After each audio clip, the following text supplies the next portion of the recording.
Hello नमस्कार वन्नकम सत श्री अकाल। आप सभी का स्वागत है फिर से आपके अपने ही चैनल मैग्नेट ब्रेन्स में। मेरा नाम है सत्यम शर्मा और हम पढ़ रहे हैं क्लास 11 की फिजिक्स का चैप्टर नंबर। मैं 10 बोलता आया था लेकिन एक्चुअली मुझे समझ में आया कि 10 तो भाई मैकेनिकल प्रॉपर्टीज ऑफ फ्लूइड्स है। किसके हिसाब से? किसके हिसाब से? एनसीईआरटी के हिसाब से। बट ये कहला जाएगा चैप्टर नंबर 11। मैंने क्या किया है, पहले आपको पढ़ा दिया है मैकेनिकल प्रॉपर्टीज ऑफ सॉलिड्स, उसके बाद आपको थर्मल प्रॉपर्टीज ऑफ मैटर पढ़ाया है, ठीक है ना। एनसीईआरटी में आपको क्या दिया हुआ है, थर्मल प्रॉपर्टीज ऑफ सॉलिड्स के बाद आपको मैकेनिकल प्रॉपर्टीज ऑफ सॉलिड्स के बाद आपको मैकेनिकल प्रॉपर्टीज ऑफ फ्लूइड्स दिया गया है। कोई दिक्कत नहीं है, कोई प्रॉब्लम नहीं है ना। फ्लूइड्स नहीं, लिक्विड्स। चलो कोई बात नहीं, आ जाओ। लास्ट लेक्चर में हमने क्या देखा? हमने देखा ब्लैक बॉडी, है ना। ब्लैक बॉडी को पढ़ा, ब्लैक बॉडी के बाद हमने किरचॉफ्स लॉ को पढ़ा। आज के लेक्चर में हमको एक बहुत ही इंपॉर्टेंट लॉ को पढ़ना है जिसका नाम क्या है? Wien's displacement law. बात करूंगा, ये जो वीन्स डिस्प्लेसमेंट लॉ है ये एक्चुअल में आपको ब्लैक बॉडी के लिए दिया गया है। किसके लिए दिया गया है? ब्लैक बॉडी रेडिएशंस के लिए दिया गया है। ब्लैक बॉडी रेडिएशंस के लिए दिया गया है। ब्लैक बॉडी रेडिएशंस के लिए दिया गया है, ठीक है। आई मेरी बात समझ में, है ना। हम सारी बातें ब्लैक बॉडी के लिए इसलिए कर रहे हैं क्योंकि ब्लैक बॉडी हमारे क्या है? दामाद है। जैसे आपकी बेटी की शादी होती है ना, तो नए नए दामाद आते हैं आपके, तो आप सारी चीजें दामाद के हिसाब से सोचते हो ना, क्योंकि दामाद आपके लिए आइडियल है, बहुत इज्जत होती है दामाद के घर में। वैसे ही क्या है भाई? ब्लैक बॉडी है वीन्स भाई साहब के लिए, या मैं बोलूं हीट ट्रांसफर के लिए क्या है भाई? ब्लैक बॉडी है। ब्लैक बॉडी दामाद है, बहुत इंपॉर्टेंट है। सारी बातें ब्लैक बॉडी के लिए की जाती है। ये हमारे लिए क्या है? आइडियल केस है। ये हमारे लिए क्या है? भगवान तुल्य है ना, ईश्वर तुल्य है, ठीक है। चलिए, हमने लास्ट लेक्चर में ये देखा था कि व्हेन अ ब्लैक बॉडी बोलना चाहिए, to be specific, when a black body is heated it emits radiation of all wavelengths. हाँ या ना? हाँ सर। एक ब्लैक बॉडी जो होती है वो 100% सारे टाइप के रेडिएशन हर वेवलेंथ पे क्या करती है भाई? एब्जॉर्ब कर लेती है 100%। और आपको पता है किरचॉफ्स लॉ से कि जो बॉडी अच्छी एब्जॉर्बर होती है वो बॉडी अच्छी एमिटर भी होती है। तो ब्लैक बॉडी क्या करती है? हर टाइप के रेडिएशन एमिट करती है, चाहे वो किसी भी वेवलेंथ के हो, है ना। डिपेंड करता है कि आपकी ब्लैक बॉडी किस टेम्परेचर पे है। आई मेरी बात समझ में? हाँ सर। प्रैक्टिकली क्या देखा गया जरा समझने की कोशिश करना। मैं लॉ पर धीरे से आऊंगा लेकिन आप प्रैक्टिकली समझो कि हुआ क्या होगा जो ये लॉ बना है। ये ऑब्जर्व किया गया कि मान लो अगर आपके पास कोई बॉडी है, ठीक है ना, ये क्या है भाई? ये एक ब्लैक बॉडी है, ठीक है ना। चलो, ब्लैक बॉडी है। हमने देखा कि ये ब्लैक बॉडी क्या कर रही है? रेडिएशन एमिट कर रही है हर वेवलेंथ के। मान लो कितने रेडिएशन एमिट कर रही है? मान लिया हमने 1000 रेडिएशन एमिट कर रही है। मान लिया भाई, है ना, 1000 रेडिएशन क्या कर रही है? एमिट कर रही है, ठीक है। तो लो भाई 1000 रेडिएशन निकाल रहा हूं, 1 2, पूरे 1000 नहीं बनाऊंगा, है ना। समझने की कोशिश करना क्या बताना चाह रहा हूं। देखो, ये एक टाइप के रेडिएशन निकले, है ना। अच्छा, और बाकी देखना आप, बाकी क्या हो रहा है? येलो कलर का भी निकाल देता हूं, एक निकाल देता हूं ग्रीन कलर का, है ना। येलो ग्रीन कलर का निकाल दिया। एक निकाल देता हूं ब्लैक कलर का, और क्या निकाल देता हूँ? एक निकाल देता हूँ ब्लू कलर का। ये लो भाई ब्लू कलर का भी निकाल दिया। एक और निकाल देता हूँ मैं पिंक कलर का। ये लो पिंक कलर का निकाल दिया।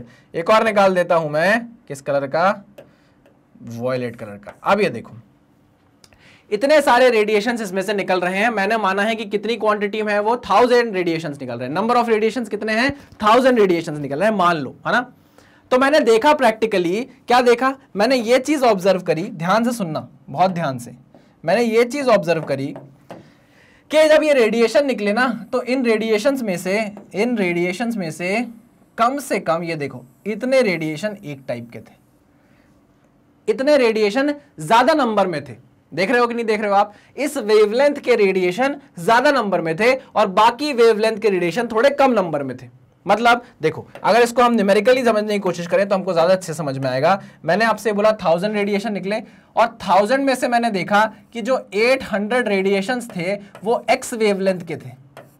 किसके थे भाई? वो एक्स वेवलेंथ के थे। 1000 में से जो 800 रेडिएशंस थे वो किसके थे? एक्स वेवलेंथ के थे। बाकी जो 200 रेडिएशन बचे उसमें हर टाइप के वेवलेंथ के रेडिएशन थे।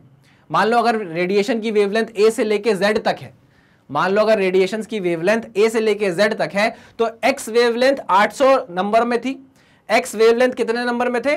1000 में से 800 नंबर में थे, और बाकी बचे ए से लेकर जेड तक, बाकी बचे ए से लेके जेड तक के वेवलेंथ के रेडिएशन नंबर में कितने थे? 200 थे। ठीक है, तो बाकी बचे कौन से थे भाई? बाकी बचे ये वाले थे सर, ये देखो बाकी बचे ये वाले थे। मेरी बात समझ में आई कि नहीं आई? हाँ सर। तो हमने ये देखा कि जब भी कोई ब्लैक बॉडी रेडिएशन एमिट कर रही थी तो वो हर वेवलेंथ के रेडिएशन एमिट कर रही थी, बट हमने जब उसका स्पेक्ट्रम देखा तो हमने देखा भैया कि उसने जितने भी रेडिएशन एमिट किए हैं उसमें पर्टिकुलरली किसी एक वेवलेंथ के नंबर बहुत ज्यादा है।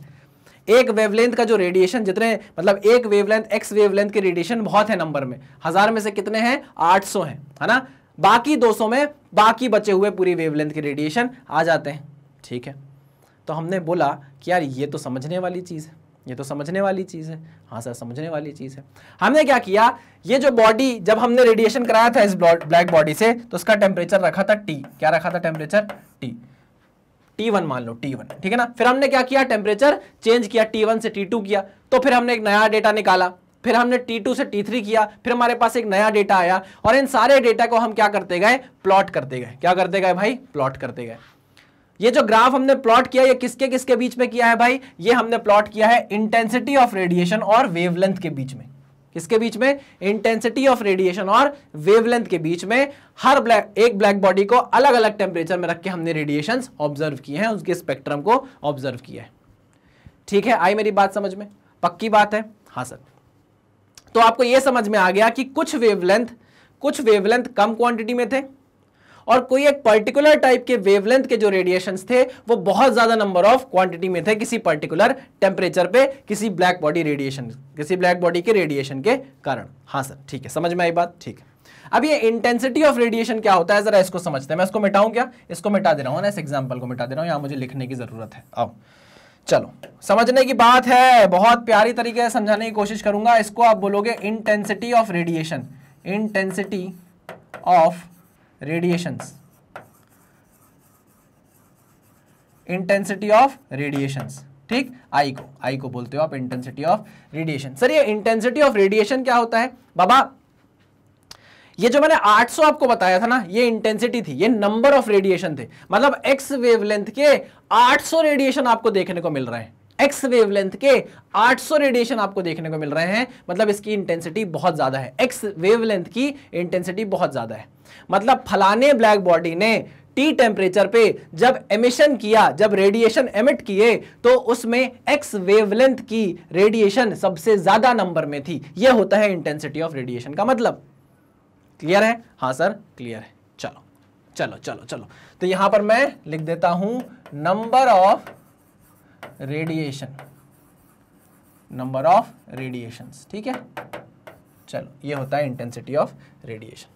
दूसरी चीज है वेवलेंथ। वेवलेंथ तो आप जानते ही हो भली भांति क्या होता है। अब मैंने जो ग्राफ प्लॉट किए हैं ये अलग अलग टेम्परेचर पे किए हैं। पहले मैंने टेम्परेचर लिया है T1, पहला टेम्परेचर है भाई मेरा T1, फिर मेरा टेम्परेचर है T2, फिर मेरा टेम्परेचर है T3। और आपकी नॉलेज के लिए बता दूं कि T3 सबसे बड़ा टेम्परेचर है ना। सबसे छोटा टेम्परेचर है T1, फिर T2, फिर T3। ठीक है, ओके। अब देखो क्या प्लॉट किया, जरा उसको समझते हैं। क्या बताया गया जरा उसको समझते हैं। देखो जब ग्राफ प्लॉट किया गया तो हमने बोला सुनो, ये जो आपने ग्राफ प्लॉट किया है इसमें ए वेवलेंथ की, या मैं बोलूं λ1 वेवलेंथ की इंटेंसिटी कितनी है, तो आप बोलोगे सर T1 टेम्परेचर पे λ1 की इंटेंसिटी है इतनी। कम है, इंटेंसिटी कम है, देखो ना कम है।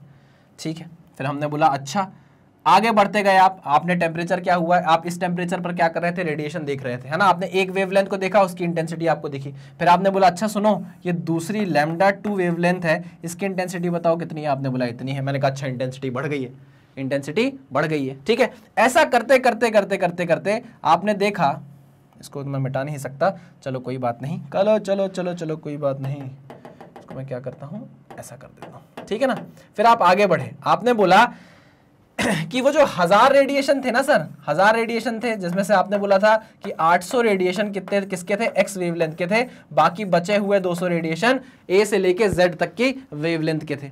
ठीक, तो मैंने बोला यार ये जो एक्स वेवलेंथ है ये सबसे ज्यादा है इंटेंसिटी में। आई मेरी बात समझ में? तो हमको समझ में आया कि यार यहां पर इस पर्टिकुलर पॉइंट पर जाके जहां इस ग्राफ का पीक है वहां हमको क्या मिल रहा है, हमारा λ1 मैक्स मिल रहा है।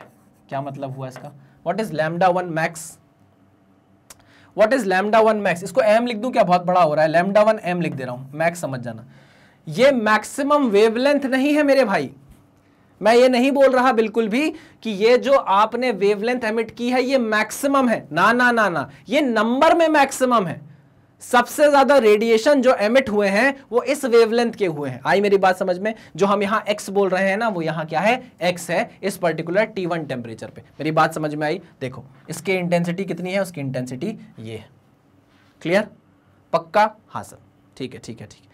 अब आप उसके आगे बढ़ोगे तो आप देखोगे कि फिर इसके बाद ग्राफ क्या करने लगा है भाई? गिरने लगा है, मतलब इंटेंसिटी कम होने लगी है। मतलब इसके बाद जो वेवलेंथ है उनकी इंटेंसिटी कम है। हमको कम इंटेंसिटी वाले से कोई मतलब नहीं है, हमको यह देखना है कि भाई किस पर्टिकुलर वेवलेंथ के रेडिएशन की इंटेंसिटी या नंबर सबसे ज्यादा है इस पर्टिकुलर T1 टेम्परेचर पे, जब ब्लैक बॉडी क्या करती है? रेडिएशन एमिट करती है। समझ पा रहे हो कि नहीं समझ पा रहे हो? अरे चैन से सोना है तो जाग जाओ प्लीज, मेरी बात मान जाओ। हाँ कि ना? समझ में आया? हाँ सर समझ में आया। आ जाओ। अब मैंने क्या किया? टेम्परेचर बढ़ाया। मैंने इस ब्लैक बॉडी का क्या कर दिया? टेम्परेचर बढ़ा दिया। ठीक, जैसे ही मैंने इसका टेम्परेचर T2 बढ़ाया, टेम्परेचर बढ़ा दिया, T2 कर दिया, तो मैंने ऑब्जर्व किया कि भाई इस ग्राफ का जो पीक है, इस ग्राफ का जो पीक है वो यहां कहीं आ गया। देखो क्या आ गया? इस ग्राफ का पीक यहां कहीं आ गया, बिल्कुल आ गया। तो मैंने बोला भाई ये लैम्डा 2m है। मतलब जब मैंने इस ब्लैक बॉडी को T2 टेम्परेचर पर हीट किया, या मैं बोलूं T2 टेम्परेचर पर मैं इसको लेकर आया, तो इसने जो रेडिएशंस एमिट किए, उसमें लैम्डा 2 वेवलेंथ के रेडिएशन सबसे ज्यादा क्वांटिटी में है, सबसे ज्यादा नंबर में है। सबसे ज्यादा वेवलेंथ नहीं है इसकी, ये वेवलेंथ के जो रेडिएशन है वो नंबर में सबसे ज्यादा थे T2 टेम्परेचर पे, जब हमने ब्लैक बॉडी को रेडिएशन अलाउ किया, तब रेडिएट करने के लिए अलाउ किया, तब एमिट करने के लिए अलाउ किया, तब। बात समझ में आई? हाँ क्लियर। हमने बोला चलो आप क्या करते हैं, टेम्परेचर और ज्यादा बढ़ाते हैं। इसका टेम्परेचर आप क्या कर दो? T3 कर दो। हमने टेम्परेचर और ज्यादा बढ़ा दिया। अब जब हमने टेम्परेचर और ज्यादा बढ़ा दिया तो हमने ऑब्जर्व किया कि भैया कि इसका जो पीक था, है ना, इसका जो पीक था, या हम बोले तुम बोलो डोलना, हमने ये बोला कि इसके पीक को हम देख रहे हैं, यहां पर आ रहा है इसका लैम्डा मैक्सिमम, यहां पे आ रहा है दिस इज लैम्डा 3m। ये पॉइंट क्या है? लैम्डा 3m है ना। हमने बोला कि जब T3 टेम्परेचर पे आपने अपनी ब्लैक बॉडी को रेडिएट करने के लिए अलाउ किया या उससे रेडिएशन निकाले, तो हमने देखा कि T3 टेम्परेचर पर सबसे ज्यादा नंबर ऑफ रेडिएशंस किस वेवलेंथ के थे? लैम्डा 3 के। ये m का मतलब है मैक्सिमम, है ना। क्लियर है? अगर आप चाहो तो मैं m हटा भी सकता हूं, कोई दिक्कत वाली बात नहीं है। ठीक है, अगर आपको m से दिक्कत है तो मैं m हटा देता हूं। यहां पर m सिर्फ इतना बता रहा है कि ये नंबर में मैक्सिमम है। ये नंबर में क्या है? मैक्सिमम है रेडिएशंस। ठीक है, हाँ सर ठीक है, चलो वेरी गुड, बहुत ही शानदार। यहां तक आपको बात समझ में आ गई होगी। ठीक है सर, ओके। इससे सर पता क्या चला? अभी कुछ पता नहीं चल रहा है, अभी हम सिर्फ ऑब्जर्व कर रहे हैं। हमने ये देखा कि जैसे जैसे आप टेम्परेचर बढ़ा रहे हो, लैम्डा डिस्प्लेस हो रहा है। क्या हो रहा है? लैम्डा डिस्प्लेस हो रहा है। देखो जैसे जैसे आपने टेम्परेचर बढ़ाया, लैम्डा डिस्प्लेस हो रहा है, उसकी वैल्यू कम होती जा रही है। अरे हाँ कि ना, लैम्डा जो 3 है वो सबसे छोटा है, फिर लैम्डा 2 है, फिर लैम्डा 1 है। मैं बोल सकता हूं क्या? ऐसा दिख रहा है मुझे?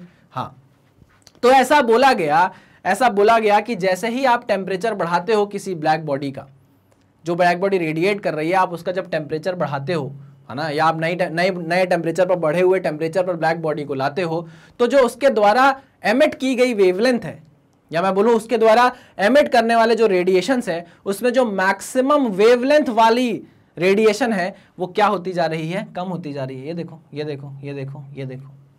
कम होती जा रही है। ग्राफ क्या हो रहा है? डिस्प्लेस हो रहा है। क्या हो रहा है? ग्राफ डिस्प्लेस हो रहा है। वेवलेंथ क्या कर रही है? डिस्प्लेस कर रही है। As we are increasing the temperature, the wavelength is displacing itself, और उसकी वैल्यू क्या कर रही है? डिक्रीज कर रही है। तभी यहां पर आपको नाम दिख रहा है डिस्प्लेसमेंट लॉ। क्या नाम दिख रहा है? Displacement law. ठीक है, आगे बढ़े। हाँ सर, तो इसका मतलब हम ये बोल सकते हैं क्या? ध्यान से देखना, हाँ या ना में मतलब अपने आप को जवाब देना, मैं सुन लूंगा, आप बोलना मैं ये बोल सकता हूं क्या कि जो लैम्डा मैक्स, अरे यार एक तो मैं तुमको ये ना कंफ्यूजन दूर कर दूं कि लैम्डा मैक्स मैक्सिमम वेवलेंथ नहीं है यार, lambda max wavelength of maximum radiation, wavelength of maximum number of radiation, ये लिख सकता हूं ना, मैक्सिमम नंबर ऑफ रेडिएशन, या मैं लिख दूं ये जो लैम्डा मैक्स है it is wavelength of maximum number of radiation. सही समझ में आया कि नहीं? ठीक है ना? या मैं लिख दूं भाई वेवलेंथ, ऐसा लिख देता हूं, lambda max is maximum wavelength in maximum number. हाँ ये ज्यादा सही रहेगा, वेवलेंथ इन मैक्सिमम नंबर। बस ये लैम्डा मैक्स क्या बता रहा है? लैम्डा मैक्स बता रहा है वो वेवलेंथ जो मैक्सिमम नंबर में है रेडिएशन में, टोटल नंबर ऑफ रेडिएशन में जो मैक्सिमम नंबर पर है, उस वेवलेंथ को हमने लैम्डा मैक्स बोला है। प्लीज इस बात को समझना। तो क्या ये मैं बोल सकता हूं क्या कि जो लैम्डा मैक्स है यहां पर वो इनवर्सली प्रोपोर्शनल टू टेम्परेचर है? क्या ऐसा बोल सकते हैं क्या? क्यों सर, क्यों बोलेंगे? देखो ना, ये देखो, जैसे जैसे आप टेम्परेचर बढ़ाते जा रहे हो, जैसे जैसे आप टेम्परेचर बढ़ाते जा रहे हो, आपका लैम्डा कहां डिस्प्लेस हो रहा है? शॉर्टर वेवलेंथ की तरफ, कम वाली वेवलेंथ की तरफ। देखो ना, वेवलेंथ कम होती जा रही है ना? देखो यहां लिख देता हूं, मूविंग टुवर्ड्स या मूविंग क्यों बोलूं, डिस्प्लेसिंग टुवर्ड बोलता हूं, डिस्प्लेसिंग, क्योंकि लॉ कौन सा है? डिस्प्लेसमेंट लॉ है ना। Displacing towards shorter wavelength, shorter wavelength.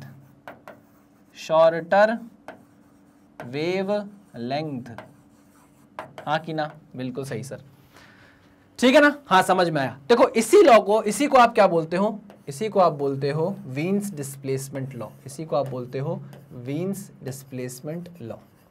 कोई झूठ नहीं है, कोई गलत बात नहीं है, वीन्स डिस्प्लेसमेंट लॉ। देखो एक्चुअल में हुआ ये था, प्रैक्टिकली हुआ ये कि जब वीन्स भाई साहब अपना प्रैक्टिकल कर रहे थे ना, तो उनने एक चीज नोटिस करी, बहुत ध्यान से सुनना, ये चीजें शायद बताई नहीं जाती हैं आपको, लेकिन मैं कोशिश करूंगा कि आपको ये समझ में आए। उन्हें ये बोला अपना प्रैक्टिकल करते करते कि अगर आप लैम्डा 1 को T1 से मल्टीप्लाई करो, लैम्डा 2 को T2 से मल्टीप्लाई करो और लैम्डा 3 को T3 से मल्टीप्लाई करो, ये तीनों वैल्यू मल्टीप्लिकेशन के बाद एक ही रिजल्ट देती हैं, और ये क्या आती है? कांस्टेंट आती है। अरे हाँ कि ना? ये मैंने नहीं कहा, ये किसने कहा? ये वीन्स भाई साहब ने कहा। अपने प्रैक्टिकल को करने के बाद उन्होंने ये बताया कि भाई इस लैम्डा 1 को जब T1 से मल्टीप्लाई करोगे, इस लैम्डा 2 को जब T2 से मल्टीप्लाई करोगे और इस लैम्डा 3 को जब T3 से मल्टीप्लाई करोगे, तो भाई वो तीनों क्या देंगे? एक ही रिजल्ट देंगे, एक कांस्टेंट वैल्यू देंगे, और ये आपका बन जाता है क्या? Wien's displacement law, Wien's displacement law. बात समझ में आई? अच्छे से समझ में आई? हाँ सर अच्छे से समझ में आई, कोई दिक्कत, कोई परेशानी नहीं सर? कोई परेशानी नहीं। और बात करते हैं। देखो यहां पर जो एक सबसे बड़ा डाउट है या सबसे बड़ा मिसकंसेप्शन होता है, या लोग अपने आप मान लेते हैं कि ऐसा है कि अगर टेम्परेचर बढ़ेगा तो ये जो ग्राफ है ये एक के ऊपर एक जाते जाएंगे, मतलब हाइट इसकी बढ़ती जाएगी, इसका पीक एक के ऊपर एक रहेगा। नहीं, ऐसा नहीं है। ऐसा आपको बुक्स में देखने को मिलता है और कहीं लिखा नहीं होता, लेकिन मैं आपको बता रहा हूं, जरूरी नहीं है, it is not necessary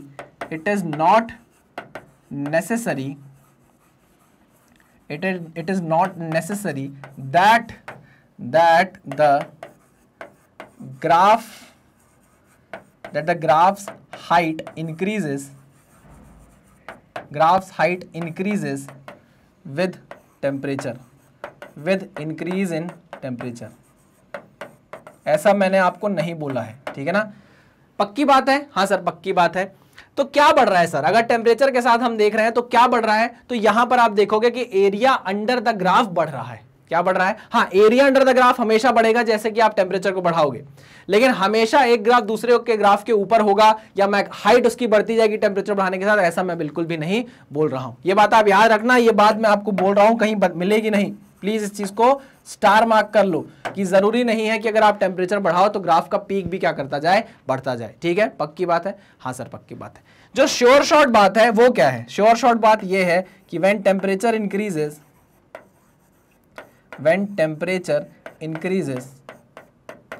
area under the graph increases, area under the graph increases, area under the graph increases, ये है सबसे इंपॉर्टेंट बात है, ये हमेशा होगा, ऑलवेज वैलिड है, ये हमेशा होगा, हमेशा हमेशा हमेशा, ठीक है, क्लियर है? हाँ सर, पक्की बात है। चलो, तो एरिया बढ़ता जा रहा है। अब यहां पर एरिया बढ़ रहा है तो वो क्या बता रहा है, क्या इंप्लाई करता है, क्या प्रोजेक्ट करना चाह रहा है एरिया जो बढ़ रहा है वो? तो देखते हैं हम कि वो क्या बताना चाहता है। पहले आप इसको नोट डाउन कर लो, बहुत इंपॉर्टेंट चीजें हैं, हमने इसी पेज में कंप्लीट की है भाई, है ना। एक एक चीज जो है इसके लिए इंपॉर्टेंट वीन्स डिस्प्लेसमेंट लॉ के लिए, वो मैंने आपको सब कुछ बताई है, कुछ भी छुपा कर नहीं रखा है आपसे, ठीक है ना। ये बहुत इंपॉर्टेंट है, जो भी बच्चे इस लेक्चर को देखेंगे, इतना आपको शायद एनसीईआरटी में भी नहीं मिलेगा, इतना आपको शायद बुक्स और में भी नहीं मिलेगा जितना मैंने आपको यहाँ पर बता दिया है। बाकी आप बड़े बड़े कोचिंग इंस्टीट्यूट में पढ़ते हो ना, तो ये सारी चीजें आपसे डिस्कस नहीं की जाती है, सिर्फ ये बताया जाएगा और न्यूमेरिकल करा दी जाएंगे, बस खत्म बात, हो गया। लेकिन इसके अंदर का ये सारा जो काम है वो जानना आपको बहुत जरूरी है कि इसके अंदर के जो कैरेक्टरिस्टिक्स है, जो फीचर्स है वो क्या थे, वो मैंने आपको बता दिए, ठीक है। चलो, इसको नोट डाउन आपने कर लिया होगा, अब मैं इसको मिटा देता हूं, आ जाओ, लो आ जाओ। चलो, अब हमने ये देखा कि जो एरिया बढ़ रहा है वो क्या बता रहा है। एरिया जो बढ़ रहा है वो तो बढ़ रहा है, लेकिन बता क्या रहा है? तो सुनना मेरी बात, area under the graph, area under the graph, graph क्या बताता है? Area under the graph shows intensity of radiation, intensity of radiation, intensity of radiation at temperature T, जिस टेम्परेचर पे आप देख रहे हो वो बताता है intensity of radiation, intensity of radiation at temperature T. क्या मतलब हुआ इसका? इसका मतलब ये हुआ कि अगर आप एरिया अंडर द कर्व निकालने जाओगे तो वो आपको बताएगा कि कितने ज्यादा रेडिएशन है इस T1 टेम्परेचर पे। जो ब्लैक बॉडी रेडिएट कर रही है, एमिट कर रही है, वो कितने ज्यादा रेडिएशन एमिट कर रही है, ये T1 टेम्परेचर का जो आपने ग्राफ बनाया है उसका एरिया अंडर द कर्व आपको बताएगा। और जैसे जैसे आप टेम्परेचर बढ़ाते जाओगे, एरिया क्या करता जाएगा? बढ़ता जाएगा। एरिया क्या करता जाएगा भाई? बढ़ता जाएगा। और अगर एरिया बढ़ता जाएगा तो आप समझ जाओ कि इंटेंसिटी ऑफ रेडिएशन जो है उस पर्टिकुलर ब्लैक बॉडी से वो क्या करती जाएगी? बढ़ती जाएगी। देखो, 100 बात की एक बात आपको सिंपल बताऊं, अगर आप किसी ब्लैक बॉडी को लेकर आओ, उसको T1 टेम्परेचर पर रखो, है ना, उससे जितने नंबर ऑफ रेडिएशन निकलेंगे वो ये एरिया अंडर द कर्व बताएगा। फिर आप उसका टेम्परेचर बढ़ा दो, फिर उससे जो रेडिएशन निकलेंगे, जितने रेडिएशन निकलेंगे वो ये एरिया अंडर द कर्व बताएगा, T2 वाला। फिर आप उसका टेम्परेचर T3 कर दो उसी ब्लैक बॉडी का, फिर जो और नंबर ऑफ रेडिएशंस निकलेंगे, जितने रेडिएशंस निकलेंगे वो आपको ये एरिया बताएगा, T3 करके अंडर वाला। आई बात समझ में? हाँ सर। तो आप ये बोलना चाह रहे हो सर कि जैसे जैसे हम टेम्परेचर बढ़ाते जाते हैं, नंबर ऑफ रेडिएशंस जो निकल रहे हैं, टोटल नंबर ऑफ रेडिएशंस जो निकल रहे हैं किसी पर्टिकुलर ब्लैक बॉडी से, वो बढ़ते जाते हैं क्या? हाँ सर, यही तो मैं बताना चाह रहा था, बस यही तो बता रहा हूं कि जैसे जैसे आप टेम्परेचर बढ़ाओगे, टोटल नंबर ऑफ रेडिएशंस क्या करते जाएंगे? बढ़ते जाएंगे। Total number of radiations emitted by a black body बढ़ते जाएंगे। Total number of radiations emitted by a black body बढ़ते जाते हैं। Emitted by a black body, by a black body क्या करते जाते हैं? बढ़ते जाते हैं। ठीक है, क्लियर है? हाँ सर, क्लियर है बात, ठीक है ना। ये किसने बताया भाई? मैंने नहीं बताया, डिस्प्लेसमेंट भाई साहब, वीन भाई साहब ने बताया जब वो अपना प्रैक्टिकल कर रहे थे और ये क्या कर रहे थे? ग्राफ प्लॉट कर रहे थे। ये मेरे जबान को एकदम से क्या हो जाता है? तुम लोग मुझे गाली दे रहे हो क्या वहां से? हैं बैठे बैठे? ये मेरी जबान क्यों कैसी जीभ लपलपाई क्यों हो जाता है एकदम से? चलिए कोई बात नहीं, कभी कभी फंबल हो जाता है। आ जाइए भाई, आगे बढ़ते हैं। और क्या पता चला हमको? हमने ये बोला कि भाई एरिया का ना टेम्परेचर के साथ कोई रिलेशन है, तभी तो जब टेम्परेचर बढ़ रहा है तो एरिया अंडर द कर्व भी बढ़ता जा रहा है। बात याद रखना, एरिया अंडर द कर्व बढ़ रहा है, पीक नहीं बढ़ रहा, हाइट नहीं बढ़ रही कर्व की, ये इसके लिए मैंने कुछ भी नहीं कहा। एरिया अंडर द कर्व बढ़ रहा है, ये पक्की बात है, लेकिन टेम्परेचर बढ़ने से इसकी हाइट बढ़ती जाएगी ग्राफ की? ना ना ना ना ना ना ना ना ना, ऐसा बोला नहीं मैंने। बस इतना पता चला कि भाई टेम्परेचर का एरिया के साथ कोई ना कोई रिलेशन है। तो हमने प्रैक्टिकल जब किया, इस चीज को आपने लिख लिया क्या? मैं इसको मिटा दूं? हाँ सर मिटा दूं।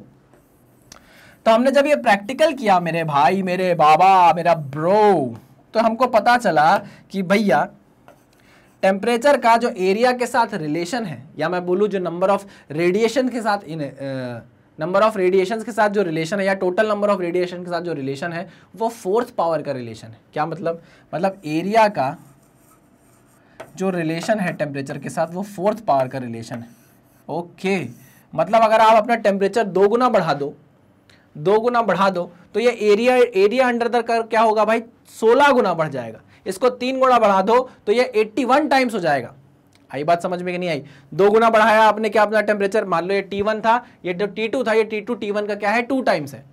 तो जो एरिया अंडर द कर्व आ जाएगा वो क्या हो जाएगा 16 टाइम्स हो जाएगा। मतलब बहुत ज्यादा नंबर ऑफ रेडिएशन निकलेंगी T2 टेम्परेचर पे जो कि T1 से बड़ा है। वैसे ही अगर आपने टेम्परेचर 3 टाइम्स कर दिया तो ये एरिया अंडर द कर्व बहुत ज्यादा बढ़ जाएगा और 81 टाइम्स रेडिएशन निकलेंगी जो पहले T1 टेम्परेचर पर निकल रही थी। आई मेरी बात समझ में? हाँ सर, क्लियर है, पक्का? तो यहां पर हम ये बोल पाए कि जो टोटल नंबर ऑफ रेडिएशंस हैं, टोटल नंबर ऑफ रेडिएशंस हैं वो डायरेक्टली प्रोपोर्शनल है T की पावर 4 से। ठीक है ना? यही जाके आगे क्या बन जाएगा, स्टीफन बोल्ट्जमैन लॉ बन जाएगा, sigma T to the power 4। ठीक है ना? यहीं से उसका ओरिजिनेशन होता है। अच्छा, एक चीज और इंपॉर्टेंट थी जो अगर आप डिस्कस नहीं करो तो भी आपको पता चल जाएगा यहां से, इस पर्टिकुलर लॉ से। क्या, जरा समझना। ये सारी चीजें आप समझ गए, इसको हटा दूं? हाँ सर। देखो क्या हुआ ना, जब आपके वीन्स भाई साहब ने बोला कि λ1 T1 is equal to λ2 T2 λ3 T3 is equal to constant के बराबर होगा, तो सबने पूछा कि उस कांस्टेंट की वैल्यू क्या होगी। फिर अगर वो कांस्टेंट के बराबर है तो उसको फिर सॉल्व करके वीन्स भाई साहब ने क्या किया, इसकी एक वैल्यू दे दी हमको। इसकी वैल्यू है लगभग 2.9 इंटू 10 टू द पावर -3। ठीक है ना? और यूनिट क्या होगी, मीटर केल्विन। ठीक है ना? अच्छा, इसकी यूनिट आपको ये भी देखने को मिल सकती है, सी की 2.898 है ना, into 10 to the power -3 metre kelvin. ये वैल्यू किसकी है भाई, कांस्टेंट की है। अच्छा, कांस्टेंट की वैल्यू बदल सकती है क्या? नहीं बदल सकती। इन दोनों का मल्टीप्लिकेशन, इन दोनों का मल्टीप्लिकेशन, इन दोनों का मल्टीप्लिकेशन हमेशा क्या देगा आपको, एक कांस्टेंट वैल्यू देगा जिसकी वैल्यू कितनी है 2.898 या 2.9 into 10 to the power -3 metre kelvin. अच्छा, अगर मैं आपके ऊपर ये काम छोड़ दूं तो क्या आप इतना दिमाग लगा सकते हो क्या कि आपको अगर ये कांस्टेंट की वैल्यू दे दी गई, ठीक, आपको मैंने बता दिया कि भाई जो मैक्सिमम नंबर ऑफ रेडिएशन जिस वेवलेंथ के आ रहे हैं, आपको लैम्डा की वैल्यू अगर मैंने बता दी, तो क्या आप बता दोगे क्या कि ब्लैक बॉडी का टेम्परेचर क्या रहा होगा इस वेवलेंथ के लिए? यही बात समझ में। मैं आपको बोल रहा हूं कि आपको कांस्टेंट की वैल्यू पता है, मैंने आपको ब्लैक बॉडी ने जो रेडिएशंस एमिट किए उसके स्पेक्ट्रम में देखकर यह बता दूं कि उसके स्पेक्ट्रम में कौन सी वेवलेंथ के रेडिएशन सबसे ज्यादा नंबर में है, यानी कि लैम्डा बता दूं, तो क्या आप मुझे ब्लैक बॉडी का टेम्परेचर नहीं बता पाओगे? सर ये तो बाएं हाथ का खेल नहीं हो गया, बिल्कुल बाएं हाथ का खेल हो गया। लेकिन अब आप ये सोचो कि इसने कितने कितने बड़े काम हमारे सॉल्व कर दिए। जैसे कि समझना, मान लो आपके पास सन से, ओहो, सन से आ रही है क्या रेडिएशंस, ओहो हो, ओहो हो, ओहो हो, ओहो इश्क तेरा तड़पावे, ओहो हो, ओहो हो, ओहो हो। आपका तो अंडे जैसा है सर ये सन, तब इससे मेरे तुम लोग टैलेंट का मजाक नहीं उड़ा सकते। चलो आ जाओ। हाँ, तो मैं आपसे ये बोल रहा था कि भाई यह है सन और ये है अर्थ। ठीक है ना? यहां से रेडिएशन आई, रेडिएशंस आ रही हैं भाई, बढ़िया रेडिएशन आ रही हैं। ठीक है ना? बढ़िया रेडिएशन फॉल हो रही है। अब यहां पर जो रेडिएशंस फॉल हो रही हैं, ये जो रेडिएशंस फॉल हो रही हैं, इन रेडिएशन का क्या होगा भाई, एक स्पेक्ट्रम होगा। क्या होगा? एक ऐसा स्पेक्ट्रम होने वाला है, इस तरीके का एक स्पेक्ट्रम होगा जिसमें आपको अलग अलग रेज मिल जाएंगी, है ना। इंफ्रारेड रीजन मिल जाएगा आपको, क्या मिल जाएगा, यूवी रेज मिल जाएंगी, है ना। सबकी वेवलेंथ क्या होंगी, अलग अलग आपको देखने को मिलेगी। मैंने देखा कि इस पर्टिकुलर वेवलेंथ की इंटेंसिटी सबसे ज्यादा है। इस पर्टिकुलर वेवलेंथ की जो हमारा सन रेडिएशंस भेज रहा है अर्थ पे, उसका एक स्पेक्ट्रम होता है, उसमें बहुत सारे रेडिएशन होते हैं। उस स्पेक्ट्रम को जब मैंने स्टडी किया तो मैंने देखा कि उसमें एक पर्टिकुलर वेवलेंथ है जो सबसे ज्यादा नंबर ऑफ रेडिएशंस के, जिसके सबसे ज्यादा नंबर ऑफ रेडिएशन अर्थ पर आ रहे हैं। सर नहीं समझ में आ रहा, बिल्कुल भी नहीं समझ में आ रहा। अरे बाबा, सन ने रेडिएशन अर्थ पे भेज दिए, मैंने स्पेक्ट्रोमीटर लिया और उससे क्या देख लिया भाई, इसके रेडिएशन के पूरे स्पेक्ट्रम देख लिए। उस स्पेक्ट्रम में बहुत सारे रेडिएशन थे, लेकिन कोई एक पर्टिकुलर वेवलेंथ का रेडिएशन सबसे ज्यादा नंबर में था, उसको मैंने लैम्डा मैक्स बोल दिया। ठीक है ना? उसकी वैल्यू मुझे पता चल गई, मुझे सी की वैल्यू पता है, मुझे लैम्डा मैक्स पता चल गया है ना, लैम्डा मैक्स पता चल गया, मुझे सी की वैल्यू पता है 2.9 इंटू 10⁻³ मान लो लैम्डा मैक्स की वैल्यू आपको मैं बोल दूं 1.5 इंटू 10⁻�6 ऐसी कोई वैल्यू दे दूं, तो क्या आप यहां से टेम्परेचर नहीं निकाल पाओगे? निकाल लोगे ना। तो आप ये बता सकते हो कि टेम्परेचर ऑफ सन कितना रहा होगा अगर आपके पास लैम्डा मैक्स की वैल्यू आ जाए, और कांस्टेंट की वैल्यू तो आपके पास है ही। ये लैम्डा मैक्स आपने स्पेक्ट्रोमीटर से पता कर लिया, आपके पास सी की वैल्यू थी ही, तो आपने क्या किया, आपने सन का टेम्परेचर बता दिया भैया, आपने बता दिया। समझ रहे हो? इतना आसान हो गया वीन्स के डिस्प्लेसमेंट लॉ आने के बाद किसी भी ब्लैक बॉडी का टेम्परेचर बताना। अब चाहे कोई भी स्टार हो, कोई भी प्लैनेट हो, अगर उसके रेडिएशन हमारे यहां तक आ रहे हैं, हम उसके रेडिएशन को स्टडी करके उसमें जो वेवलेंथ सबसे ज्यादा नंबर ऑफ रेडिएशन है, जिसके सबसे ज्यादा नंबर ऑफ रेडिएशन या इंटेंसिटी है, अगर वो हमारे अर्थ पर आ रही है, उसको पढ़कर हम बता सकते हैं कि भाई जिस ब्लैक बॉडी से ये रेडिएशन आया है उसका टेम्परेचर कितना रहा होगा। कितनी बड़ी बात, कितनी बड़ी सफलता हमको हासिल हुई। इसलिए जो वीन्स का डिस्प्लेसमेंट लॉ बना ना बाबा, जो वीन्स का डिस्प्लेसमेंट लॉ बना, उसने हमको एस्ट्रोनॉमिकल साइंस में बहुत ज्यादा तरक्की कराई। अब आप बोलोगे कि सर ये तो अप्रॉक्सीमेट वैल्यू हुई, सन का जो टेम्परेचर आपने निकाला ये तो अप्रॉक्सीमेट था, तो मैंने कहा हाँ अप्रॉक्सीमेट वैल्यू ही है ना, हम सन के टेम्परेचर के अप्रॉक्सीमेट वैल्यू की बात करते हैं, हम सन से अर्थ के बीच में जो डिस्टेंस है उसकी अप्रॉक्सीमेट वैल्यू की ही बात करते हैं, क्योंकि हम एस्ट्रोनॉमिकल साइंस में जब घुसते हैं, फिजिक्स में घुसते हैं, तो चीज़ें बहुत ज़्यादा बड़ी हो जाती हैं, तो वहाँ अप्रॉक्सीमेशन चलता है, बिल्कुल चलता है। ठीक है, पक्का क्लियर है? आपको वीन्स डिस्प्लेसमेंट लॉ समझ में आया अच्छे से कि नहीं आया? आ गया सर। क्या जरूरी है कि जब टेम्परेचर बढ़े तो ग्राफ का पीक बढ़ेगा? कोई जरूरी नहीं। क्या जरूरी है कि जब टेम्परेचर बढ़े तो ग्राफ का एरिया बढ़ेगा? जरूरी है, बिल्कुल जरूरी है। क्या जरूरी है कि जब टेम्परेचर बढ़ेगा ब्लैक बॉडी का तो जो वो वेवलेंथ सबसे ज्यादा नंबर में रेडिएशन एमिट करेगा जिस वेवलेंथ की, क्या वो वेवलेंथ धीरे धीरे कम होती जाएगी क्या? हाँ सर, वो डिस्प्लेस करेगी शॉर्टर वेवलेंथ की तरफ। यहां पर जो लैम्डा है ये मैक्सिमम वेवलेंथ नहीं है, यहां लैम्डा आपको बता रहा है वो वेवलेंथ जो सबसे ज्यादा नंबर ऑफ रेडिएशन में है, सबसे ज्यादा नंबर में है रेडिएशन में, पूरे स्पेक्ट्रम में ये वेवलेंथ सबसे ज्यादा नंबर में आपको देखने को मिल रही है। ठीक है, क्लियर है? पक्का 100%? हाँ सर। तो यहां हम खत्म करते हैं भाई अपने वीन्स के डिस्प्लेसमेंट लॉ को। ठीक है ना? अच्छा एक नॉर्मल सी बात आपसे पूछता हूं, उसको मिटा दूं? मिटा दो सर, मिटा दो सर। चलो ये देखो एक ग्राफ मैं आपको देता हूं और आपसे ही पूछूंगा सवाल, है ना? चलिए, इंटेंसिटी वर्सेस वेवलेंथ का ग्राफ मैं आपको देता हूं। एक ग्राफ है ऐसा, ठीक, दूसरा ग्राफ मैं बनाता हूं ऐसा, दूसरा ग्राफ मैं बनाता हूं ऐसा, और तीसरा ग्राफ में बनाता हूं ऐसा ऐसा ऐसा। ठीक, अच्छा थोड़ा सा और लंबा कर दूं यार इसको, है ना? एक तो ये डायग्राम ना मैं ही भूल जाता हूं कि क्या डायग्राम था। चलो थोड़ा सा इसको आगे बढ़ाते हैं। हाँ अब सही बनेगा मेरे ख्याल से। चलो तीसरा डायग्राम है ऐसा, ठीक है ना? ये 3 डायग्राम आपको दिए हैं, टेम्परेचर वर्सेस वेवलेंथ का डायग्राम है। पहले तो मुझे बताओ कि ये ऐसा डायग्राम बन सकता है कि नहीं? टेम्परेचर वर्सेस वेवलेंथ का बन सकता है? हाँ सर बन सकता है, पक्की बात। अरे हाँ कि ना? मान लो ये T1 टेम्परेचर का ग्राफ है, ये T2 टेम्परेचर का ग्राफ है, तो कलर भी बदल दो, नहीं तो आप बोलोगे सर हमको समझ नहीं आया। ये T1 टेम्परेचर का ग्राफ है, दिस इज T2 टेम्परेचर का graph, and this is T3 temperature का ग्राफ। बन सकता है ऐसा कि नहीं बन सकता? बिल्कुल बन सकता है सर। मैंने आपको क्या बोला था कि ग्राफ ऊपर उठेगा इसकी कोई गारंटी मैं नहीं दे रहा, हाइट बढ़ेगी इसकी कोई गारंटी मैं नहीं दे रहा, एरिया बढ़ रहा है क्या ये देख लो। हाँ सर, ब्लैक वाले का एरिया कम है, रेड वाले का थोड़ा ज्यादा है, और वायलेट वाले का तो बहुत ज्यादा है सर, है ना? बैगनी कलर का जो आपने मार्कर यूज किया है उसका तो बहुत ही ज्यादा एरिया दिख रहा है हमको। अच्छा मैं बोलूं कि अगर इसके करस्पॉन्डिंग जो वेवलेंथ है वो λ1 है, इसके करस्पॉन्डिंग जो लैम्डा है, जो वेवलेंथ है वो λ2 है, और इसके करस्पॉन्डिंग जो वेवलेंथ है वो λ3 है, तो आप मुझे बताओ कि λ1, λ2, λ3 में क्या रिलेशन होगा?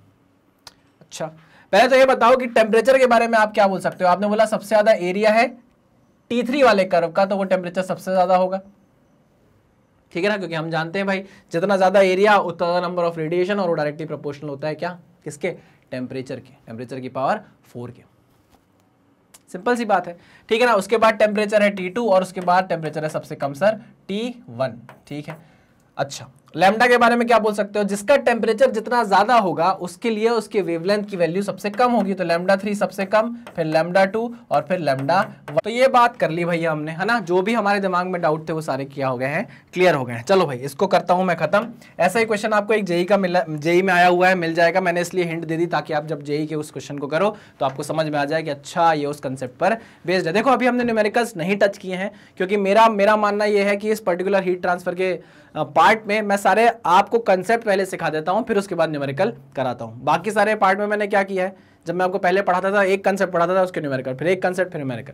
यहाँ पे एक कंसेप्ट ही इतना बड़ा होता है, जैसे अगर ब्लैक बॉडी आपको बताऊं तो ब्लैक बॉडी पे बहुत सारे न्यूमेरिकल बनते हैं, एमिसिविटी से भी मिलकर और एब्जॉर्प्टेंस से भी मिलकर, है ना, न्यूटन्स लॉ ऑफ कूलिंग से भी मिलकर, बहुत सारी चीज़ों से मिलकर बनते हैं। तो मैं ये सोच रहा था कि आपको पहले सारे कंसेप्ट बता दूं, उसके बाद न्यूमेरिकल कराऊं, ताकि जब एक क्वेश्चन आपके दूं और उसके पीछे अगर 4 कंसेप्ट लग रहे हो तो आपको 4 कंसेप्ट पता हो। ठीक है, चलिए आगे बढ़ते हैं भाई। तो मैंने आपको क्या बताया, at a given temperature energy is not uniformly distributed among different wavelengths. मैंने आपको क्या बोला कि जब किसी ब्लैक बॉडी को आप किसी टेम्परेचर पर बोलते हो कि चलो भैया रेडिएशन छोड़ो, तो ऐसा नहीं है कि वो हर वेवलेंथ की रेडिएशन बराबर छोड़े। मैंने आपको बताया था ना, किसी एक्स वेवलेंथ के रेडिएशन आपको 800 मिल रहे हैं 1000 में से, और बाकी ए से लेके जेड तक के जो वेवलेंथ के रेडिएशन है वो आपको 200 ही मिल रहे हैं। तो एनर्जी यूनिफॉर्मली डिस्ट्रीब्यूटेड नहीं होती है वेवलेंथ के बीच में। ठीक है, next point, at a given temperature intensity of heat radiation increases with wavelength. बोला ही था मैंने, देखो ना ग्राफ आप देखते हो, ये ग्राफ आपने देखा इंटेंसिटी वर्सेस वेवलेंथ का, तो आप देखो ना ऐसा ग्राफ बन रहा है। तो जैसे जैसे आप क्या कर रहे हो, at a given temperature intensity of heat radiation increases with wavelength, जैसे जैसे आप वेवलेंथ बढ़ा रहे हो, देखो टेम्परेचर बढ़ रहा है, ये देखो टेम्परेचर बढ़ रहा है, मैक्सिमम वैल्यू तक पहुंचेगा फिर गिरने लगेगा। ठीक है ना, increases with wavelength reaches a maximum value at a particular wavelength and with further increase in wavelength it decreases, देखो गिरने लगेगा। ठीक, नेक्स्ट पॉइंट, ये भी हम बात कर चुके हैं। Third, for all wavelengths an increase in temperature causes an increase in intensity. क्या, for all wavelengths an increase in temperature causes an increase in intensity. जैसे जैसे आप टेम्परेचर बढ़ाते हो, आपकी जो बॉडी है वो ज्यादा रेडिएशन छोड़ने लगती है। मगर एक ब्लैक बॉडी है वो T1 टेम्परेचर पे है, जितने रेडिएशन वो T1 टेम्परेचर पे छोड़ रही है, अगर आप उस ब्लैक बॉडी का टेम्परेचर बढ़ा दो, T2 टेम्परेचर कर दो, तो वो और ज्यादा रेडिएशन छोड़ने लगेगी। क्लियर है मेरी बात, चाहे जितनी भी वेवलेंथ हो उसके अंदर, लेकिन रेडिएशंस क्या कर जाएंगे, बढ़ जाएंगे, क्योंकि आपने टेम्परेचर बढ़ा दिया है। ठीक है, fourth, the area under the curve E lambda D lambda, मतलब पूरा एरिया जो है will represent the total intensity of radiation. ठीक है, at a particular temperature this area increases with rise in temperature of the body, it is found to be directly proportional to the 4th power of absolute temperature of the body। ये बहुत important बात है, absolute temperature होता है भाई, जो मैंने आपको बताया था ना कि एरिया जो होता है it is directly proportional to T to the power 4। ये जो T to the power 4 है, इसमें T क्या है, एब्सोल्यूट टेम्परेचर है, एब्सोल्यूट टेम्परेचर है। मेरी बात समझ में आई कि नहीं आई? हाँ सर समझ में आ गई। ठीक है, ये सारी चीजें मैं आपसे क्या कर चुका हूं भाई, डिस्कस कर चुका हूं। ज्यादा टाइम इस पर ना लगाते हुए हम आगे बढ़ते हैं, और अब पढ़ते हैं, हमने अभी न्यूमेरिकल आया, न्यूमेरिकल हम बाद में करेंगे, पहले हमारा एक लॉ बचा हुआ है, उस लॉ को पढ़ लें, और वो लॉ क्या है, स्टीफेंस लॉ। ठीक है, आइए भाई स्टीफेंस लॉ को पढ़ते हैं, बहुत बेसिक सा लॉ है ना, आप देखकर ही समझ जाओगे क्या लॉ है, जरा पढ़ते हैं। The radiant energy emitted by a perfectly black body, perfectly black body. ठीक, आपके पास कोई बॉडी है, आपके पास कोई बॉडी है भैया, आपके पास कोई बॉडी है भैया। तो मैंने आपको बताया था कि ये बॉडी से जो टोटल एनर्जी या टोटल रेडिएशंस आप एमिट कर रहे हो बाबा, टोटल रेडिएशंस जो एमिट कर रहे हो आप, मान लो वो Q है, ठीक है ना, वो डायरेक्टली प्रोपोर्शनल होता है किसके, कितना एरिया है इस बॉडी का। ठीक, वो डायरेक्टली प्रोपोर्शनल होता है कि किस टाइम तक आप रेडिएशन छोड़ रहे हो। ठीक है ना, तो आप यहां से रिलेशन निकालते हो, Q is directly proportional to AT, और आपके पास एक कांस्टेंट आता है जिसको आप बोलते हो AT। ठीक है ना, एमिसिव पावर। ठीक है ना, इसको आप क्या बोलते हो, एमिसिव पावर, EAT। कुछ गलत बात ये आपको बता चुका हूं मैं, बताया कि नहीं बताया है? E क्या होता है भाई, एमिसिव पावर, एमिसिव पावर। ठीक, अच्छा यहां पढ़ो, the radiant energy emitted by a perfect black body, the energy emitted by a perfect black body Q per unit area per second, मतलब Q upon per unit area per unit time is nothing but equal to emissive power, but it is nothing but equal to emissive power. अब क्योंकि black body की बात हो रही है तो यहां पर ईबी लिख दूं, हाँ सर ईबी लिख दो, ठीक है। Is directly proportional to the fourth power of absolute temperature, मतलब ये डायरेक्टली प्रोपोर्शनल है टी की पावर 4 से, ठीक है ना, आई बात समझ में, हाँ सर समझ में आई। तो अब यहां से हम प्रोपोर्शनलिटी साइन हटाते हैं और बोलते हैं कि जो ईबी है emissive power of black body है वो बराबर है sigma T to the power 4 के, sigma T to the power 4 के, ठीक है। इसकी यूनिट क्या होगी भैया, इसकी यूनिट क्या होगी, इसकी यूनिट होती है what per metre square, what per metre square, ठीक है। यहां पर जो सिग्मा है उसको आप क्या बोलते हो, ये जो सिग्मा है ये आपका बोल्ट्जमैन कांस्टेंट है, क्या है भाई, स्टीफन बोल्ट्जमैन कांस्टेंट है, जिसकी वैल्यू है 5.67 into 10 to the power -8 watt per metre square kelvin to the power 4। अच्छा, जब हम वो पढ़ रहे थे क्या बोलते हैं अपना, कौन सा लॉ था, वीन्स डिस्प्लेसमेंट लॉ पढ़ रहे थे, तो जो lambda max T into T is equal to constant आपने बोला था, ये कांस्टेंट को बोला जाता है वीन्स कांस्टेंट, क्या बोला जाता है, वीन्स कांस्टेंट, ठीक है ना, वहां पर मैंने बताया नहीं है, I'm सॉरी, यहाँ याद आया मुझे तो मैं आपको बता दे रहा हूँ, इस कांस्टेंट को बोला जाता है वीन्स कांस्टेंट, ठीक है, जिसकी वैल्यू कितनी होती थी 2.9 into 10 to the power -3 metre kelvin, ठीक है ना। वैसे ही यहां पर स्टीफन बोल्ट्जमैन कांस्टेंट है, अच्छा इस लॉ को स्टीफन बोल्ट्जमैन लॉ भी बोला जाता है, स्टीफन्स लॉ या स्टीफन बोल्ट्जमैन लॉ भी बोला जाता है, इस कांस्टेंट को बोला जाता है स्टीफन्स कांस्टेंट, जिसकी वैल्यू होती है 5.67 into 10 to the power -8। Clear बात समझ में आई कि नहीं समझ में आई, हाँ सर। अच्छा, अगर आपसे कोई पूछे कि टोटल एनर्जी एमिटेड कितना है या टोटल एनर्जी रेडिएटेड कितनी थी, तो आप क्या करोगे, आप इसको मल्टीप्लाई करोगे किससे, किससे मल्टीप्लाई करोगे, एरिया से। पहले तो वॉट पर मीटर स्क्वायर में है ना, तो आपको निकालना पड़ेगा Q बाय टी, यानी कि sigma into A into T की पावर 4। आप इसको एरिया से मल्टीप्लाई करोगे तो वॉट पर मीटर स्क्वायर में मीटर स्क्वायर मल्टीप्लाई होगा, मीटर स्क्वायर कट जाएगा, वैल्यू किस में आ जाएगी, वॉट में आ जाएगी, किस में आएगी वैल्यू, वॉट में, ठीक है। पक्की बात, कोई दिक्कत कोई परेशानी नहीं सर, कोई भी परेशानी नहीं है, कोई भी परेशानी नहीं है, ठीक है, ओके। अगर आपसे पूछे कि मान लो ये 10 मिनट तक ऐसे रेडिएट करता रहा, तो आप क्या करोगे, टोटल हीट निकाल लोगे, टोटल एनर्जी रेडिएटेड निकाल लोगे, sigma into A into T to the power 4 को टी टाइम से मल्टीप्लाई करके। कोई दिक्कत नहीं सर, कोई भी दिक्कत नहीं है, ठीक है, पक्का। क्या ये सिर्फ ब्लैक बॉडी के लिए है, हाँ ये सिर्फ ब्लैक बॉडी के लिए है सर। तो अगर नॉर्मल बॉडी होगी तो फिर क्या करना पड़ेगा, अब बात करते हैं जरा कंसेप्ट की। देखो इतना आपको समझ में आया, अब देखो अगर आपको नॉर्मल बॉडी दे दी गई है ना, तो वहां पर आपको एक टर्म का यूज करना पड़ेगा जिसको आप बोलते हो एमिसिविटी। क्या बोलते हो, एमिसिविटी। इसका क्या मतलब होता था, याद करो, किसका रेशो होता था emissivity, emissive power of a normal body to the emissive power of a black body. हाँ कि ना, जानते हो कि नहीं जानते, हाँ सर।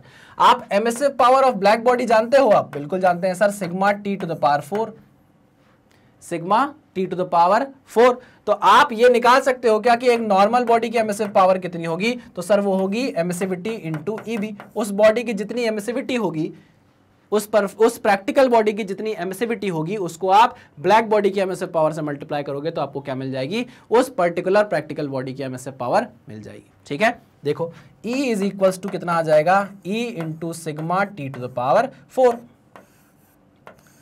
अगर E की वैल्यू मान लो 0.8 है, नहीं 0.8 नहीं 0.5 है, तो आप क्या बोल सकते हो कि जितनी पावर एक ब्लैक बॉडी रेडिएट कर रही थी इस T टेम्परेचर पे, जितनी एमिसिव पावर एक ब्लैक बॉडी की थी इस T टेम्परेचर पे, उस एमिसिव पावर की आधी होगी एमिसिव पावर एक प्रैक्टिकल बॉडी की जो इसी टेम्परेचर T टेम्परेचर पर होगी। नहीं आई मेरी बात समझ में, नहीं सर नहीं आई। मैंने आपको बोला कि अगर आपसे बोला जाए कि एक बॉडी है, क्या है, एक बॉडी है, ये बॉडी है, ये T टेम्परेचर पर है और ये ब्लैक बॉडी है, तो इसकी एमिसिव पावर कितनी होगी, तो आपने बोला इसकी एमिसिव पावर होगी sigma T to the power 4, ठीक है। आपको एक दूसरी बॉडी लाकर दे दी मैंने जो कि एक प्रैक्टिकल बॉडी थी, एक प्रैक्टिकल बॉडी या नॉर्मल बॉडी NB थी, एक नॉर्मल बॉडी थी, इसकी एमिसिविटी आपको दे दी गई 0.5 है।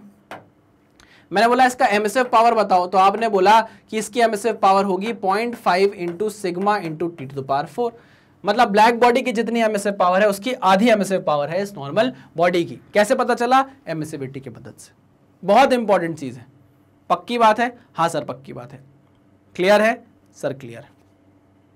बस यही चीज है जो आपको याद रखना है। एमिसिविटी का यूज कैसे होगा, आप हमेशा एमिसिविटी की मदद से कंपेयर करोगे प्रैक्टिकल बॉडी को किससे, आपकी ब्लैक बॉडी से। Emissive power of normal body आप कंपेयर करोगे किससे, ब्लैक बॉडी की एमिसिव पावर से। आई बात समझ में? हाँ सर समझ में आई। अच्छा चलो और आगे बढ़ते हैं। अब मान लो एक बॉडी है आपके पास, ये देखो एक ब्लैक बॉडी है ना, टी टेम्परेचर पे। ये एक ब्लैक बॉडी है, ब्लैक बॉडी किस टेम्परेचर पे है भाई, टी टेम्परेचर पे है, इसका टेम्परेचर है टी, ठीक है ना। ये एक सराउंडिंग में रखी हुई है जिस सराउंडिंग का टेम्परेचर मैंने आपको टी इन्फिनिटी दे दिया है, ठीक है ना, ये सराउंडिंग का टेम्परेचर है। अब भैया ये देखो रेडिएट भी करेगी, ये रिसीव भी करेगी। ये क्या करेगी भाई, ये अपनी जो एनर्जी है वो रेडिएट भी करेगा और एक्सेप्ट भी करेगा, एब्जॉर्ब भी करेगा, है ना। तो यहां पूछा जाता है कि नेट पावर रेडिएटेड कितना होगा, नेट पावर रेडिएटेड कितना होगा। तो स्टीफन बोल्ट्जमैन लॉ इस केस में पता है आपको क्या बन जाता है, इस केस में आपका स्टीफन बोल्ट्जमैन लॉ बन जाता है सिग्मा नेट पावर रेडिएटेड आपका बन जाता है। अब क्योंकि नेट पावर रेडिएटेड पूछ रहा है वो, है ना, तो ये बन जाता है, या आपको मैं बोलूं नेट एनर्जी रेडिएटेड पर unit area per unit time, ये पूछ लिया जाता है। तो आप पता है क्या बोलोगे इसमें, यहां पे स्टीफन बोल्ट्जमैन लॉ जो है वो थोड़ा सा बदल जाता है और वो बन जाता है sigma T to the power 4 minus T infinity to the power 4। ये हो गया आपका क्या, ये हो गया क्या आपका भैया नेट एनर्जी रेडिएटेड पर unit area per unit time. अब वो बोले भैया नेट पावर रेडिएटेड बता दो, है ना, तो आप एरिया इधर से ले जाओगे तो एनर्जी पर यूनिट टाइम पावर बन जाएगा, ठीक है। तो नेट पावर रेडिएटेड क्या हो जाएगा, नेट पावर रेडिएटेड क्या हो जाएगा, नेट पावर रेडिएटेड हो जाएगा भैया sigma A T to the power 4 minus T infinity to the power 4। Clear है। अब मान लो यहां ब्लैक बॉडी नहीं होती और ब्लैक बॉडी की जगह कोई ऐसी प्रैक्टिकल बॉडी होती, तो फिर क्या करते आप, तो फिर पता है इस फॉर्मूले में लग जाती एक एमिसिविटी। क्या लग जाती, एक एमिसिविटी। समझ रहे हो कि नहीं समझ रहे हो? हाँ सर, क्योंकि क्या होता है भाई, एक हमारी प्रैक्टिकल बॉडी की क्या होती है, एमिसिविटी होती है। देखो एमिसिविटी यहां भी लगी हुई है, लेकिन हम जानते हैं कि ब्लैक बॉडी के लिए एमिसिविटी की वैल्यू क्या होती है, ब्लैक बॉडी के लिए एमिसिविटी की वैल्यू क्या होती है, 1 होती है ना, ई छोटू सा ई, ये ठीक है।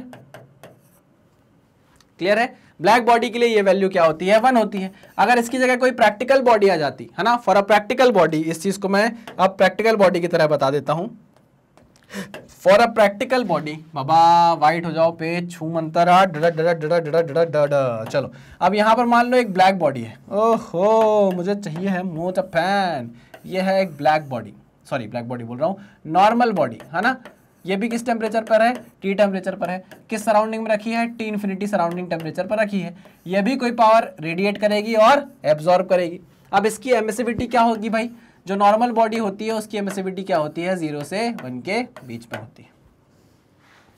पक्का 100%? हाँ सर। चलो तो यहां पर आपसे अगर पूछेगा कि नेट पावर रेडिएटेड कितना है, आपसे कोई पूछे कि नेट पावर रेडिएटेड कितना है, तो आप बोलोगे नेट पावर रेडिएटेड कितना है, तो आप बोलोगे apps E emissivity into sigma into A T की पावर 4 माइनस टी इन्फिनिटी की पावर 4। बस यहां पर क्या लग गया, फॉर्मूले में एक एमिसिविटी लग गई है। ये हो गया आपका कंप्लीट स्टीफन बोल्ट्जमैन लॉ, ठीक है ना। आप ब्लैक बॉडी ऐसे कहीं रख तो नहीं देंगे, हमेशा किसी ना किसी सराउंडिंग में ही रखेंगे, हमेशा कभी किसी ना किसी एनक्लोजर में आप रखोगे, है ना। तो एनक्लोजर का भी कुछ टेम्परेचर होगा, ब्लैक बॉडी का भी कुछ टेम्परेचर होगा, तो नेट पावर रेडिएट करेगा वो, तो जो नेट वैल्यू है वो स्टीफन बोल्ट्जमैन लॉ से ही निकलती है। क्लियर बात, पक्का 100%?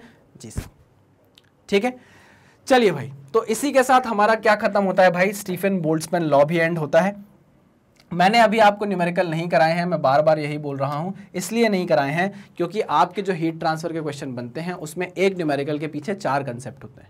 मैं आपको एक कंसेप्ट करा के एक न्यूमेरिकल कराऊं, इससे बेटर है कि 4 कंसेप्ट पढ़ा के एक अच्छा न्यूमेरिकल कराऊं, जिससे आपको चारों कंसेप्ट से एक क्वेश्चन कैसे बनता है वो समझ में आए। क्लियर है, पक्का 100%? चलिए भाई, एक लास्ट चीज हमारी बची है न्यूटन्स लॉ ऑफ कूलिंग, और उसके साथ हम करेंगे न्यूमेरिकल नेक्स्ट लेक्चर में। इस लेक्चर में हमने वीन्स का डिस्प्लेसमेंट लॉ पढ़ लिया है और स्टीफन का बोल्ट्जमैन लॉ पढ़ लिया है। स्टीफन का बोल्ट्जमैन लॉ नहीं, स्टीफन बोल्ट्जमैन लॉ पढ़ लिया है, ठीक है। चलिए भाई, तो आई होप आपको सारी चीजें समझ में आई होंगी। धीरे धीरे करके हम आगे बढ़ रहे हैं, उसके बाद हमको एनसीईआरटी के न्यूमेरिकल्स भी करना है इस चैप्टर के, और इस चैप्टर को हम क्या कर देंगे, एंड कर देंगे। ठीक है भाई, चलिए तो मिलते हैं नेक्स्ट लेक्चर में। तब तक के लिए आप पढ़ते रहिए, सावधान रहिए, सतर्क रहिए। Thank you very much.